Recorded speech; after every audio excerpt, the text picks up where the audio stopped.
আমাদের সবার প্রিয় একজন মুরব্বী ছিলেন হাফেজ রুহুল আমিন সাহেব। এই হাফেজ রুহুল আমিন সাহেব আজকে মৃত্যুবরণ করেছে।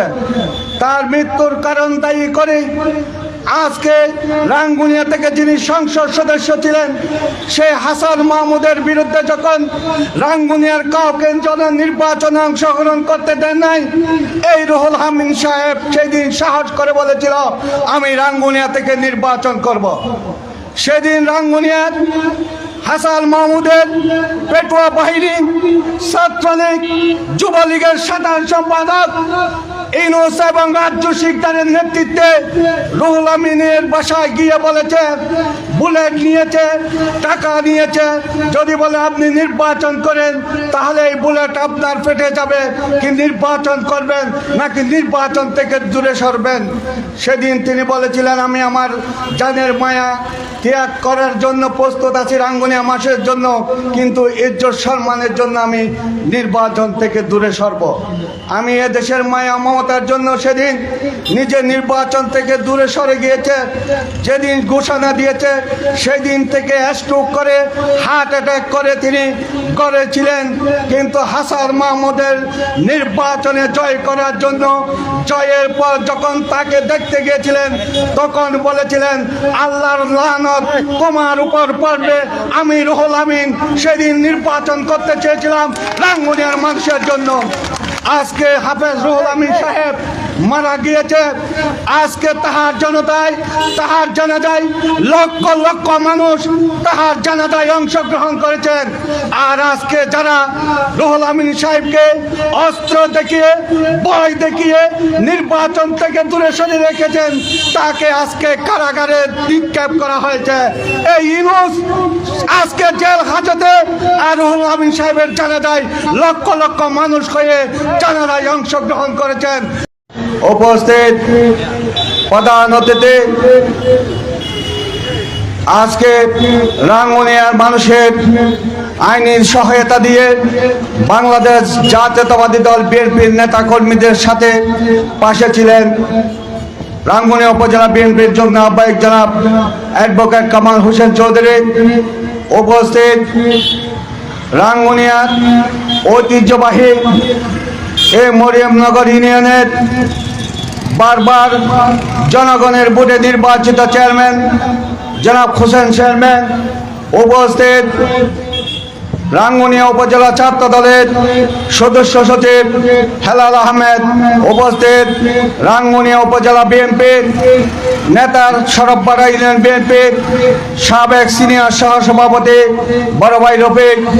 উপস্থিত জিয়াওয়ান্স কেন্দ্রীয় কমিটির আন্তর্জাতিক বিষয় সম্পাদক চট্টগ্রাম উত্তর জেলা যুব দলের সহসভাপতি জনাব আব্দুল গফুর সহ উপস্থিত মরিয়মনগর ইউনিয়ন বিএনপির সাবেক সাধারণ সম্পাদক রাসেল।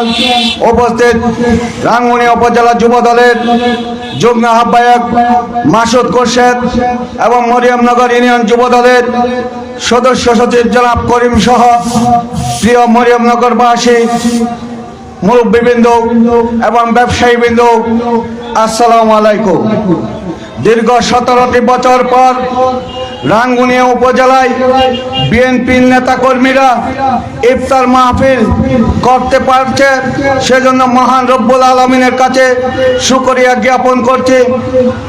আজকে যারা 17টি বছর এদেশের মানুষের শাসনের নামে শোষণ করেছে তাদেরকে একটু বলতে চাই, যারা আওয়ামী লীগের নাম দিয়ে রাঙ্গুনিয়াকে শাসনের নামে শোষণ করেছেন, আজকে বাস্তব পরিস্থিতি হলো আমাদের সবার প্রিয় একজন মুরব্বী ছিলেন হাফেজ রুহুল আমিন সাহেব। এই হাফেজ রুহুল আমিন সাহেব আজকে মৃত্যুবরণ করেছে। তার মৃত্যুর কারণ দায়ী করে আজকে রাঙ্গুনিয়া থেকে যিনি সংসদ সদস্য ছিলেন সেই হাসান মাহমুদের বিরুদ্ধে যখন রাঙ্গুনিয়ার কাউকে নির্বাচনে অংশগ্রহণ করতে দেন নাই, এই রুহুল আমিন সাহেব সেই দিন সাহস করে বলেছিল আমি রাঙ্গুনিয়া থেকে নির্বাচন করব। সেদিন রাঙ্গুনিয়ার হাসান মাহমুদের পেটুয়া বাহিনী, ছাত্রলীগ, যুবলীগের সাধারণ সম্পাদক ইউনূস এবং রাজ্য শিকদারের নেতৃত্বে রুহুল আমিনের বাসায় গিয়ে বলেছে বুলেট নিয়েছে, টাকা নিয়েছে, যদি বলে আপনি নির্বাচন করেন তাহলে এই বুলেট আপনার ফেটে যাবে, কি নির্বাচন করবেন নাকি নির্বাচন থেকে দূরে সরবেন।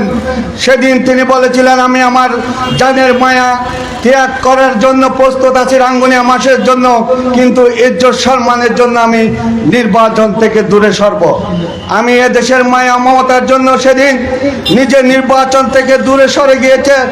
যেদিন ঘোষণা দিয়েছে সেদিন থেকে স্ট্রোক করে হার্ট অ্যাটাক করে তিনি করেছিলেন, কিন্তু হাসান মাহমুদের নির্বাচনে জয় করার জন্য জয়ের পর যখন তাকে দেখতে গিয়েছিলেন তখন বলেছিলেন আল্লাহর লানত তোমার উপর পড়বে। আমি রুহুল আমিন সেদিন নির্বাচন করতে চেয়েছিলাম রাঙ্গুনিয়ার মানুষের জন্য। আজকে হাফেজ রুহুল আমিন সাহেব মারা গিয়েছে। আজকে তাহার জানাজায় লক্ষ লক্ষ মানুষ তাহার জানাজায় অংশগ্রহণ করেছেন। আর আজকে যারা রুহুল আমিন সাহেবকে অস্ত্র দেখিয়ে ভয় দেখিয়ে নির্বাচন থেকে দূরে সরে রেখেছেন তাকে আজকে কারাগারে নিক্ষেপ করা হয়েছে। এই ইউনূস আজকে জেল হাজতে, আর রুহুল আমিন সাহেবের জানাজায় লক্ষ লক্ষ মানুষ হয়ে জানাজায় অংশগ্রহণ করেছেন, আর হাসান মাহমুদ এই দেশ থেকে পালিয়ে গিয়েছে।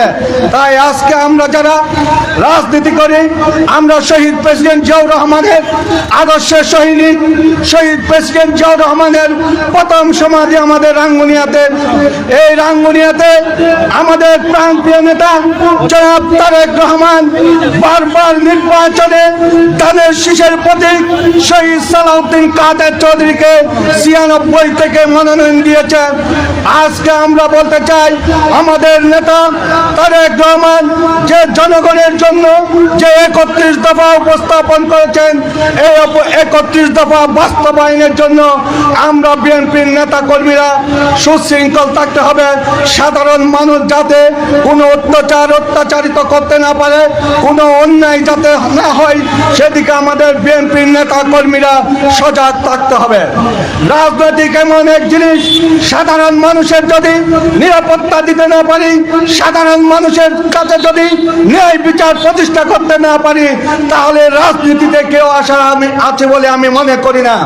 রাজনীতি সাধারণ মানুষের জন্য, সাধারণ মানুষ যেটাতে মনে করবে সেটাতে যদি আমরা বিএনপির নেতা কর্মীরা তাদের প্রতি থাকি, তাদের প্রতি আনুগত্য থাকি, তাহলে ইনশাআল্লাহ আমাদের নেতা তারেক রহমান যে 31 দফা দিয়েছে এই 31 দফা আমরা বাস্তবায়ন করতে পারবো।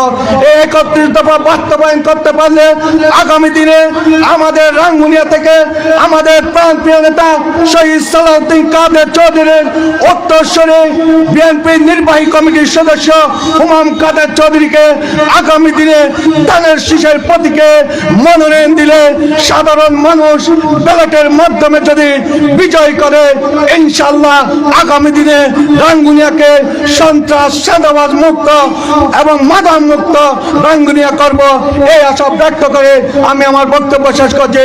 খোদা হাফেজ। বাংলাদেশ জিন্দাবাদ। শহীদ সালাউদ্দিন কাদের চৌধুরী অমর হোক।